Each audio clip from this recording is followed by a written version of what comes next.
Hello? Hey, Farah. Hey, Brad, how are you? I'm good. Congrats on the big win. Are you still in Arizona, by the way? Give me 1 second. I'm just going to plug my headphones in, okay? Yeah, sure, no worries.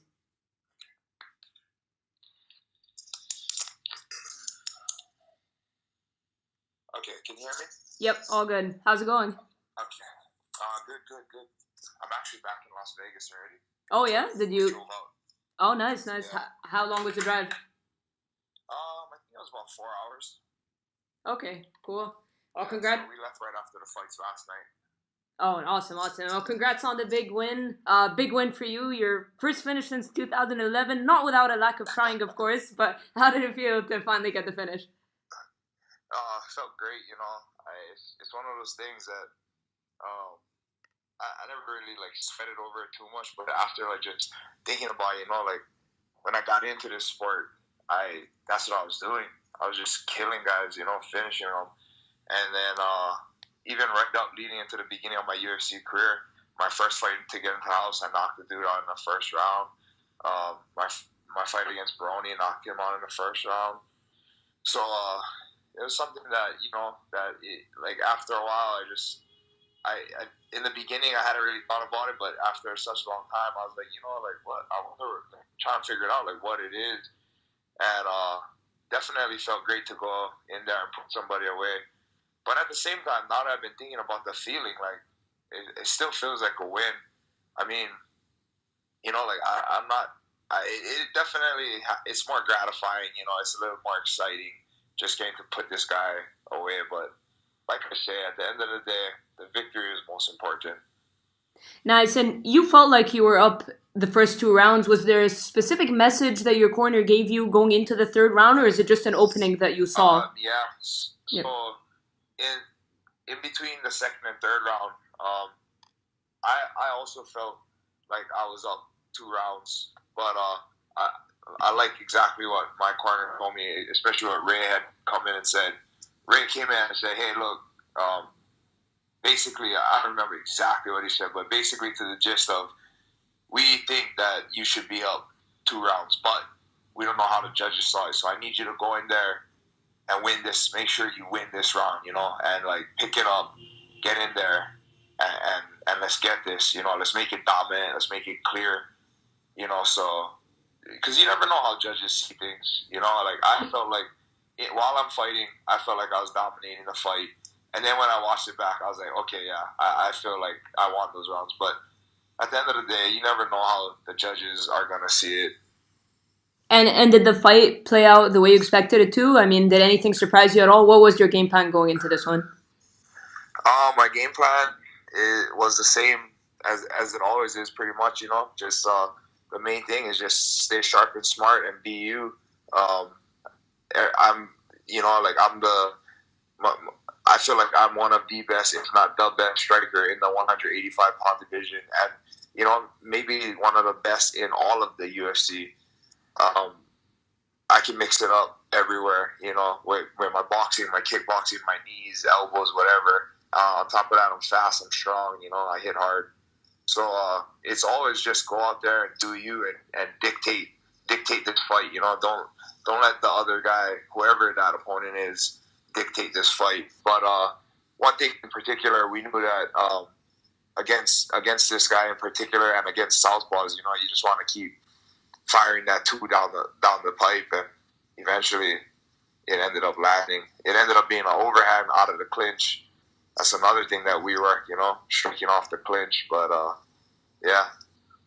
Nice, and you're really rising to the occasion. I mean, it seems the tougher the opponent, the better you're performing. Are you feeling that as well? I feel like I'm just getting better fight by fight. You know, day by day and year by year. It's been I've been in the UFC for a long time. I'm basically like a product of the UFC. I came into the UFC with 4 or 5 fights. Um, I had I had never, you know, fought 3 5-minute rounds until I was in the Ultimate Fighter. So I really came up in the UFC, and I just feel like I always felt like I was growing and getting better, but I just feel like right now everything is clicking for me. I still feel like I'm learning and growing, but I also feel like physically I'm learning and growing. You know, I've had the opportunity to work with Bo Sandoval and the whole team over at the UFC PI, and we've taken my strength and conditioning to a new level, taken my body to a new level. On top of that, I'm just as hungry. You can have all this stuff, but if you don't have the motivation, you don't have the fire and the passion, it's really useless. You know. So I have that. So I just like I don't know. I just feel like everything is clicking, and I just feel better and better every time. Yeah, and I was going to ask you about the UFC PI because, I mean, obviously it's an amazing facility to take advantage of, but you also have a lot of guys that come in and out in Vegas because of the PI. So did you get the opportunity to work with some guys that maybe you didn't imagine that you'd work with or you don't usually work with? Um, yeah, I get the chance to work with a bunch of guys. I do like during my camp, I'll do like a wrestling practice, and you know, like I'm the type of guy. It's my practice, but it's open for whoever, and the PI guys know that I do it. So when there's guys in town, they'll let them know about it. And, you know, everybody's always more than welcome to hop in and train. So yeah, I've gotten to train with a bunch of guys who maybe I wouldn't have had the opportunity to train with if not for the PI. So that's always cool. Absolutely, and you called out Michael Bisping, very respectful, but a solid call out. You came to him backstage. I'm sure you heard what he had to say when you were talking to Megan O'Leary, and they kind of went back to the desk. Did you hear what he had to say after? Yeah, I just seen it this morning. I was laughing, you know, like, and that's exactly it. Like, I didn't want him to feel like I was rolling up on him because he literally was just relaxing, kicking back, you know, on a break in between probably the prelims and the main show or whatever it was. So I didn't want to feel, you know, like I don't want him to feel like, okay, here I am, fucking with like the way he put it, like, oh, I had my little crew, like, oh, it was just my cornermen were with me, you know, like the people that was with me on my corner, like it wasn't, and it was. I think if you see, I don't know if you can see everybody else's faces, but everybody else kind of just laughing. I was smiling and laughing about it, but you know, like I didn't want to be one of those guys that is just talking shit on Twitter, and I'm not trying to do it in that way. Like I want to go face to face to the man, shake his hand, and let him know my intentions. And you've wanted this fight for a while. I saw you say that you've been asking for way back, like when he lost to Vitor or something. What is it about this matchup that you like so much or that you want? Back in the day, I just couldn't stand Bisping. I just felt like, you know, like one of my favorite fights ever was when Hendo, the first Bisping and Hendo fight. That's probably one of my favorite knockouts all time. I just couldn't stand him. Like I just couldn't. Like he just like I can just hear his voice nonstop. You know. But I think back then I just more so than appreciating the fighter he was and what he, you know, like he's basically talking to try and sell the fight. But so it was more annoying. He got on my nerves. But the more you watch him fight, the more I was like, you know what, like he is a game opponent and he is one of the best guys in the UFC. So I've always wanted that challenge, you know, like I've always saw that. I've always seen him as a guy that was up there, you know, at the top. And he might have not had the belt back then, but he was definitely one of the top 3 to 5 guys in the 185-pound division and one of the UFC greats, in my opinion. And so from way back then, I wanted to challenge myself, and I wanted to challenge him. It started off as kind of like you know, like this guy is annoying. I just want to fight him, but it turned into like the more I watched him, it's just a respecting. And then now I see guys like commenting like, oh, everybody wants to call out Bisping, this, that, whatever. Like you know, he's trying to retire, blah blah blah. Like fucking calling me a bully and shit. I'm like, what the like. For one, that putting it that way, you're calling Bisping a pussy, you know, and that man is not a pussy. And two, I've been calling this man out for years. And in fact, one time, like I said, when he was coming off a loss, I can't remember exactly who it was. This was probably 5 years ago already, maybe four or 5 years ago. I called him out. on Twitter, and he actually said that he wouldn't mind it because he knows. He and I both know we're not going to try and go in there. Like, yeah, wrestling might play a factor in it, but we're not going to go in there and lay and pray and try to like fucking grind out a decision. We're gonna go in there. We're gonna strike. We're gonna bang, and if it goes to decision, it does. But it's gonna be a fun fight. Yeah, and you wanted him in UFC London when he was thinking about getting on that card. Did the UFC ever entertain that idea at all? Oh, they definitely did, but they took him to fight, and he turned it down for whatever reason. Which honestly, looking at the timeline, I know he wanted that fight in London just because of what it meant to him to fight on home soil. But as far as looking at his last two fights or last few fights, that probably wasn't the best idea. It's good that he's older now. It takes the older you get, it takes a little bit longer to recover, and especially the brain. You never know how your brain is recovering, really. So I'm glad that he decided not to take that fight there. Had he wanted to, I would have obliged. I would have said, hey, yeah, let's go. But he didn't. It didn't happen. So let's do it in Vegas, UFC 226. Nice. And if he does insist on fighting in the UK, I mean, the UFC are projected to probably do one more UK day at least, like probably the last part of the year. I mean, is his name like still interesting to you, or at this point do you move on? Like at the end of the year, that's too long. No, I mean, I would definitely. I'm not gonna wait to the end of the year for my next fight. I definitely want to fight in the summer. Give myself a little bit of time off, just to just let the body heal, recover, refresh, and hit it hard again. So I think timeline wise, from where we are today, a July 7 card would be perfect. I think Max is going to headline it. I know Yancy is trying to get on that card. And that's a Vegas card for me. So that, like all the Hawaiian fighters will tell you, fighting in Vegas is the closest thing we got to UFC Hawaii. And seeing as we're not going to get a UFC Hawaii this year, then I want to get on that Vegas card. Yeah, and I wanted to ask you about UFC Hawaii. I mean, how disappointing was it to hear kind of the issues going on with it, and Dana kind of saying, like, kind of shutting it down at least momentarily? It was a bummer, but it's one of those things that, like I said, I've been hearing these rumors since I got into the UFC back in 2010. And in the beginning, I kept biting into it like, oh, yes, next year UFC Hawaii. After a few years went by, I got over it. I said, you know what? When it's confirmed, that's when I'll believe it.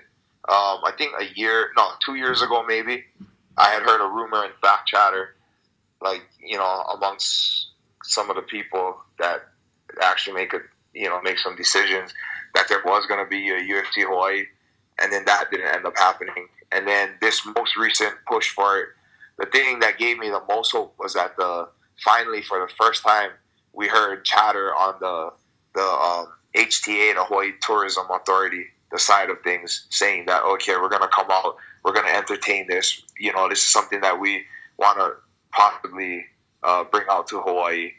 So for the first time in all these years, 8 years or whatever it's been, that you heard, like, not only from the UFC side of things, Dana White side of things, but Hawaii side of things. So that was very promising. On top of that, we have a new champion in Max Holloway. We have a bunch of Hawaiian fighters in the UFC. So, like, why not? The time is now. BJ's still around, so it makes perfect sense. But once it came out that it wasn't happening, it was a disappointment. But like I said, I try not to buy too much into it. Absolutely. And when you look at the rankings, I mean, you say you want on the Vegas card. Is there another guy, I mean, other than Michael Bisping, if he's not down to fight July 7th, 226, is there another guy that you look at that would interest you in terms of a fight? Honestly, I didn't really think about it. That Bisping has just been the name that's been on my mind for a while now. And I know he didn't have a fight. I know he's still looking for a fight, so that's why that was fresh for me. If that fight doesn't happen, I have to sit down with my coaches and my manager, and we'll take a look at it and see, what kind of makes sense and whatnot, and go from there. But No, other than Michael Bisping, I don't have anybody else in mind, honestly. Yeah, because when you look at the rankings now, you were ranked at number 15. I'm expecting you to go up. I mean, Jotko is at 13, so I'm expecting you potentially to take a spot, or I don't know exactly how these rankings work. But obviously, you're going to want to look forward. When you look forward in the rankings, a couple of the guys that are ranked above you are kind of like same management. Is that a conflict of interest for you personally, or are you not bothered about that? Personally, I would say as personally as it goes, yeah, because I feel like Ali is a big part of my team, and I know that if two of his fighters fight each other, that he kind of steps back and just plays neutral. He doesn't want to he'll still be there for you, whatever you need, but he's not going to be there helping you train to beat his fighter. Yeah. So yeah, on a personal level, yeah. But at the end of the day, I understand it. It is a business. We can't all avoid each other. And I'm sure at some point I'll end up fighting another guy under the Dominance MMA Management banner. And, it is what it is. But in the interim, if I don't have to, if there's other guys available, then, why not? If there's other options, then why not pursue those other options? Absolutely. And a couple more things before I let you go. I really appreciate the time. Big, obviously, championship fight coming up in June in Chicago between Romero and Whittaker. Both guys you fought before. Obviously, all three of you are completely different fighters now. But when you look at the rematch, who do you think takes it? When I look at the rematch, I think that Romero has the least amount of things to fix to be dominant in the fight, if that makes sense. Yeah. I think I think Whittaker has to do everything that he did exactly. I don't really see him, really much having to change much to do what he did again. Whereas Romero, on the other hand, I think that a few small tweaks to some little things, and he wins that fight. I thought that last fight, going into the fifth round, I thought that whoever won that fifth round was going to win it. And right up until I think, I forget exactly what he did. I don't know if he went for a shot or if he threw a knee or something, but he ended up on his back and stayed there the rest of the fifth round. And in my head, I was like, yep, that right there just lost you the fight. That specific thing right there. Because leading up to that, to me, he had the momentum in the fifth round. And it was just that one thing. And that's not to take away from Whittaker. That's not to say that, because Romero made this mistake, that's the only reason why Whittaker won. No, Whittaker was the better man that night. He proved that. But I don't know. I think this time around, Yo has less things that he can change up, tweak, make better, whatever. And I think I give the slight edge to Romero. Nice. And one last thing, when you look at the state you're in right now, I mean, it's kind of familiar territory. You've kind of been here a couple of years ago with a nice win streak in the rankings. The title picture is starting to get clear. Is there something you learned from your experience a couple of years ago? I mean, do you feel like you're a different fighter? Maybe something that you'd want to do differently this time around to ensure that you just keep moving forward? Yeah, definitely. I definitely feel like I'm a different fighter, a better fighter. Much better fighter, more matured. And the one thing that I will say is that the last time around, I didn't even realize about the streak. I don't really keep track. In fact, yesterday was fight day. Friday, at the weigh-ins, the commissioner asked me what my record was, and I told him, I was like, "Give me a second. I have to Google it," because honestly, I don't really keep track of that. I come out to fight and I come out to win. So I expect to win. I'm not surprised when I do win. I want to win. I'm confident I'm going to win. I expect to win. I prepare to win. It's all about winning. So the last time around when I got on that streak, it was the media that kind of pointed it out to me and kind of made a big thing. And it's getting there again, like 3, now 4. And I think the last time I was on either 5 or 6 fight win streak, whatever. But it wasn't until the media started, I was younger then. They started bringing it up, and then I kind of was like, oh, I'm on this streak, and I let this feeling of this streak, just this idea of the streak, just become something more than it was. And then I had this added pressure of, I got to win because of the streak. Like, no, I got to win because that's what I do out there, So this time around, like I said, I expect to win. I expect to be on a streak. This is to be expected.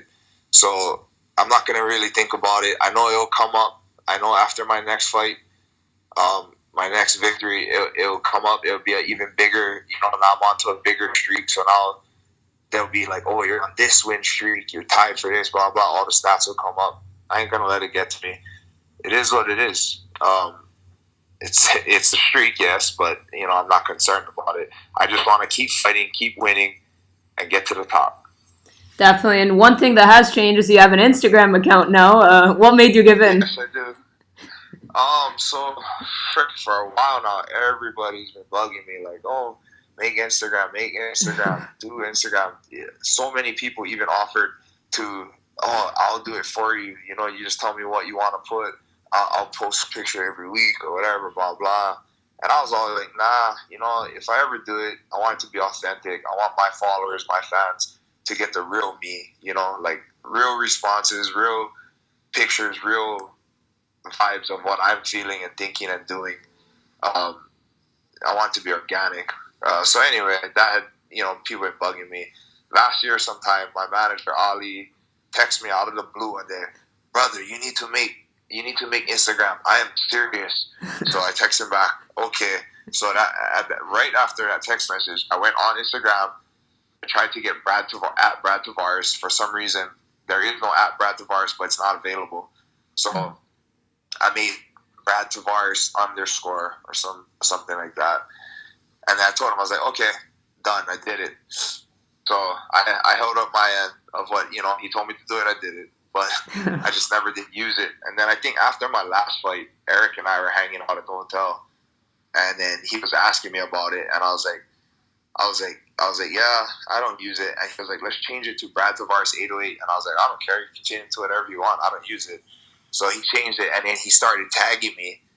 And then people started like following it, whatever. But I never posted a picture. Never even had a profile picture, nothing. They didn't follow anybody. Had some people following me, whatever. Then this time around, I spoke to the UFC's, I think he's the head of social media, or PR or something, Peter Stringer. And he was kind of like, getting on my case, not getting on my case, but like telling me like, hey, I can't force you to do it, but you really should, and blah, blah. So I was like, you know what, whatever. Finally, I'll do it. So I posted a picture. And I think it's been the past 3 or 4 days now, I've been, kind of posting some stuff fight week. And, so I gave in, finally did it. Yeah, because I'm on Instagram now. Yeah, because I feel like you've been posting some cool stuff because people love this kind of like backstage, getting a feel to feel like they're kind of there with you and all that. Yeah. And that's what I always, if I said I would ever do it, like for me, I think I was just being lazy, honestly. Like Twitter is easy. I can just post words. I can retweet stuff. I can scroll through my timeline and post stuff that other people are posting, and Instagram is not really like that, or either that or I haven't really figured that out yet. Instagram, I kind of just post like random, like, what's up guys, or aloha, or just anything, I would have to post a picture, caption it, tag, blah, blah, blah. So it just seemed like more work, and I don't know, it's not really my thing. So some people are super social media savvy, love it, live for it, and they get paid for it, so props to them, but it's not really my thing. But I'm trying to get it going now. I noticed I have a Brad Tavares fan page that has like almost 200,000 followers, so I'm trying to see if I can get all those. Whoever's following my fan page, come on to the real thing. And they can find you, of course, at Brad Tavares 808. Brad, thank you so much for your time. Congratulations again. Hopefully we'll find a higher number next to your name in terms of the ranking. Maybe the Michael Bisping fight. If not, get you on the UFC 226 card. So thank you so much for your time and congratulations again. Thanks, Farah. Appreciate it.